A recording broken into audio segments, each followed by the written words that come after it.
สวัสดีค่ะคลิปนี้จะมาแสดงวิธีถักสายกระเป๋าลายตะขาบขนาดเล็กซึ่งเป็นลายที่ใช้กันบ่อยมากเลยค่ะ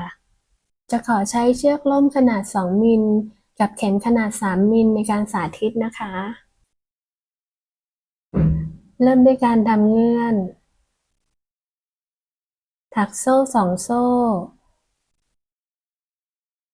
แล้วทำซิงเกิลโครเชต์โดยแทงเข็มเข้าไปที่ห่วงด้านหลังของโซ่ตำแหน่งที่2ทำซิงเกิลโครเชต์อีกครั้งโดยแทงเข็มเข้าไปที่ห่วงด้านหน้าของโซ่ตำแหน่งเดิมตรงนี้นะคะ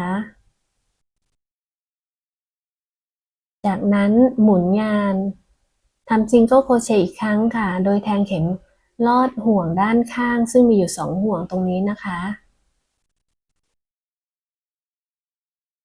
หมุนงานอีกครั้งหนึ่ง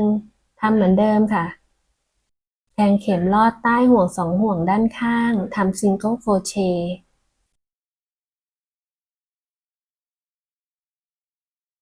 ตอนดึงห่วงขึ้นมาดึงให้สูงๆได้เลยนะคะตอนเราแทงเข็มลอดห่วงด้านข้างจะได้แทงได้ง่ายค่ะแล้วตอนหมุนก็ให้หมุนในทิศทางเดิมเสมอนะคะก็ทำซ้ำแบบนี้ไปเรื่อยๆจนได้ความยาวตามที่เราต้องการเลยค่ะ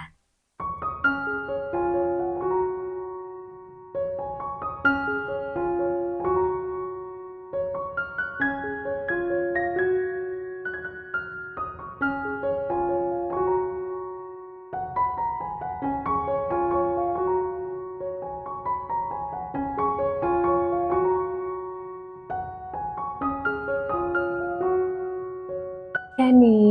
เราก็ได้สายสวยๆไปใช้งานกับกระเป๋าของเราแล้วค่ะ